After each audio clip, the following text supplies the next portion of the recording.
Bonjour les amis, je suis en compagnie aujourd'hui de France. Bonjour Sonia. Bonjour France, ça me fait plaisir de t'avoir parmi nous aujourd'hui. Moi aussi. J'ai invité France à cette interview parce que, pour la petite histoire, elle est passée me voir et on a passé 2 jours plutôt tranquilles et plutôt famille en réalité. Et c'est une discussion qui est venue justement en tant qu'entrepreneuse, fille, comment on gère cette partie famille et cette partie travail. T'es d'accord? Oui. C'est pas toujours évident. Non. Non. Bon, là, on n'a pas les enfants aujourd'hui, on est que toutes les deux, donc ça va aller. Vous n'aurez pas du bruit, des cris, des mamans. Mais surtout des mamans. Mamans. Combien de mamans par jour t'en as? Je ne l'ai pas compté, je crois que c'est énorme. Ouais. Moi aussi, ça m'arrive des fois, je dis, vous pouvez pas m'appeler par le prénom. Ou même me donner un surnom, mais... Moi, ça m'arrive de lui dire que tu peux pas appeler papa. Juste, tu peux pas appeler papa. Oui, aussi, il existe. C'est vrai. Mais on a plus ou moins toutes les mêmes enfants. C'est maman, maman, maman, maman. Et voilà, donc France, qu'est-ce que tu pourrais nous partager? Comment toi, tu t'organises justement pour avoir cette double vie, triple vie? Parce qu'on est maman, on est femme, on est entrepreneuse, on est sœur, on est fille... On a plusieurs jobs en fait. Tout à fait. Et moi, je dis pas que ma vision de comment je m'organise, c'est comme ça qu'il faut faire. Hein. C'est la mienne, celle qui fonctionne à la maison. Déjà, j'ai dû, parce que c'est mon mari qui m'a imposé, parce que je pense que quand on devient entrepreneur, en tout cas dans mon cas, mais t'es un peu comme ça aussi. J'avais mon téléphone pro, je répondais tout le temps, peu importe si on était le soir, le matin, que j'étais dans ma douche, qu'on était en vacances. En plus, j'ai des programmes en ligne, donc j'ai des questions, j'ai mes mails qui tombaient sur mon téléphone, j'avais des questions de clientes qui me posaient via Facebook, et donc en fait j'arrêtais jamais. Donc j'étais tout le temps sur le qui-vive, tout le temps à répondre, et en fait mon mari m'a fait prendre conscience que je travaillais de la maison, mais que j'étais jamais disponible. Et c'est ça que je me culpabilisais, où j'avais l'impression qu'en travaillant de la maison je serais plus disponible, et en fait pas du tout. Donc lui m'a appris à me poser, me dire, bah voilà, t'as un téléphone pro, t'as un téléphone perso. Ton perso, à partir il doit être tout le temps disponible. C'est-à-dire que lui, il me disait, je veux pouvoir te sonner et que tu répondes, hormis quand je suis en coaching ou autre.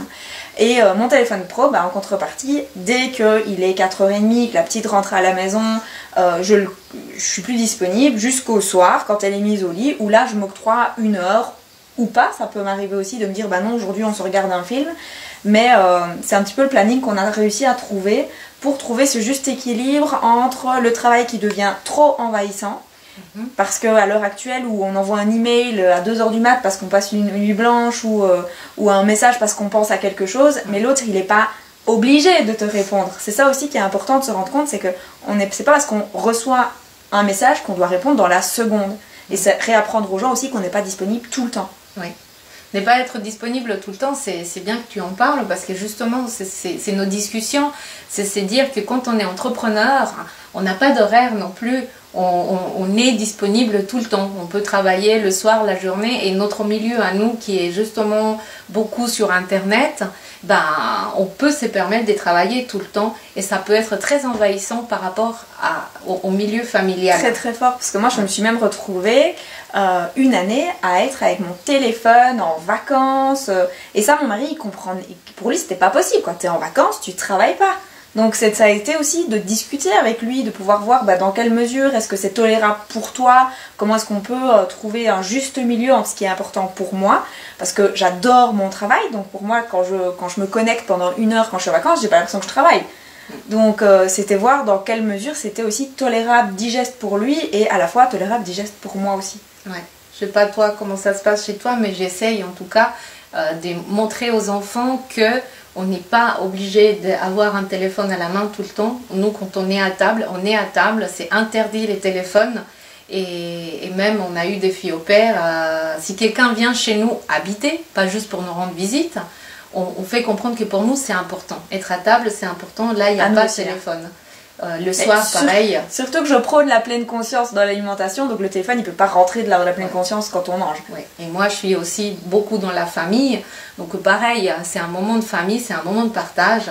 Et je dis souvent, c'est pas la quantité, mais la qualité. Tout à fait. Et moi, pareil comme toi, le soir, quand je rentre, je peux être disponible jusqu'à peu près 18h30. Mais après 18h30, jusqu'à ce que mes enfants sont couchés, j'évite de répondre au téléphone. Je suis avec les enfants, je suis avec mon mari ou je suis à la maison. Parce qu'en tant que femme, il y a des choses à faire à la maison. Donc c'est pas qu'on est en vacances, ça continue.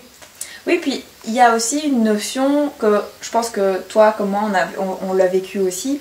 Le fait, moi j'avais un travail qui était à l'extérieur de la maison avant, et puis je me retrouvais à la maison et c'est difficile de se mettre des plages horaires, on en parlait, on a commencé avec ça, et au début je me suis dit, j'avais le fantasme que travailler de la maison ça me permettrait d'aller déposer ma fille à l'école, d'aller la rechercher tous les jours, de faire ses devoirs avec elle, et en fait je me suis rendu compte que c'était parfait pour les personnes qui ont la valeur haute, famille.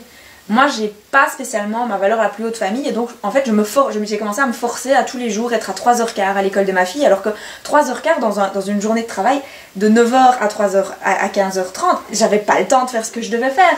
Et donc, je me culpabilisais aussi en tant que maman de me dire oui, mais ça commence à me peser d'aller la chercher à l'école, et en même temps, c'est ce que j'ai toujours voulu faire. Et donc, c'est aussi de pouvoir ajuster avec son conjoint, son mari, avec soi-même d'abord, de se dire ben oui, voilà, j'avais ça comme idée, je pensais que ça allait être génial, mais finalement ça me convient pas du tout. Pour des raisons X ou Y, hein. Et là, ne serait-ce que j'ai 1h30 de plus maintenant tous les jours, parce que c'est mon mari qui va rechercher ma fille à l'école, ben cette heure et demie là, je la mets vraiment à profit pour me dire à 4h30, je coupe, et si j'ai pas fini à 4h30, ben alors je sais que le soir, je recommence. Ouais. Ouais, oui, il faut trouver un juste milieu, même si trouver le juste milieu c'est difficile, mais voir qu'est-ce qui fonctionne chez tout le monde. Moi, les enfants, ils vont des fois chez les grands-parents ou bien à la cantine où c'est mon mari, et puis le mercredi c'est moi. Donc on trouve aussi, parce que je n'ai jamais voulu qu'ils restent toute la journée à l'école, parce que c'est des journées qui sont longues. Bon, maintenant ils sont plus grands, mais quand ils étaient petits, donc on avait le choix aussi d'avoir une fille au père, qui ça nous a beaucoup aidé parce qu'ils pouvaient être à la maison. Là, c'est quand je travaillais au bureau avant, dans mon ancienne vie. Et maintenant, c'est une organisation pour ne pas trop qu'ils restent à l'école, pour qu'ils aient des journées plus courtes, qu'ils puissent voir les grands-parents, que le papa s'occupe aussi. Puis moi, les mercredis, j'essaye de rien mettre pendant ma journée pour rester avec eux le mercredi toute la journée, de la partie devoirs et tout ça, quoi. Ouais.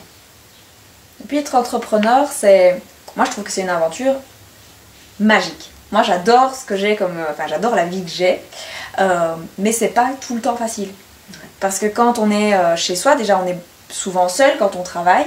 Enfin, ça dépend évidemment ce qu'on fait, hein, mais moi dans ma partie à moi, je suis souvent seule, et donc c'est avoir beaucoup c'est se mettre une certaine rigueur aussi, parce que en tant que femme, quand on est à la maison, on peut avoir aussi beaucoup de distractions, ne serait-ce que faire son ménage, faire son repassage, faire les machines, préparer le repas de midi ou le repas du soir, ou s'organiser, et on vient vite dans un premier temps avoir pas mal de distractions, et puis c'est apprendre progressivement à se focaliser sur on est là aussi, on est là pour travailler.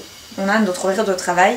Et moi, ce que j'ai vécu à la maison, je sais pas si je peux en parler, c'est que mon mari, quand j'ai commencé à travailler de la maison, il comprenait pas que quand il rentrait, j'avais pas vidé le lave-vaisselle, j'avais pas rangé toute la maison, que j'avais pas fait le ménage, parce que pour lui, j'étais à la maison.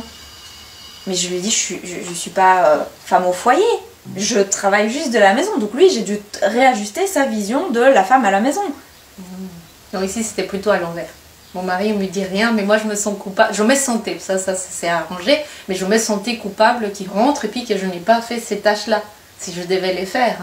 Mais il m'a jamais dit, mais pourquoi tu ne l'as pas fait? C'était plutôt moi qui me sentais coupable en me disant, oh, il va rentrer et puis j'ai pas vidé la vaisselle par exemple. Mais maintenant c'est bon, j'ai changé, j'ai lâché, je travaille. Si je suis là, j'ai rien à faire, ou bien je m'octroie aussi 30 minutes avant de commencer le travail par exemple. Je fais 30 minutes, ce que j'arrive à faire pendant ces 30 minutes sonnent, merci la maison, à plus tard, je pars travailler.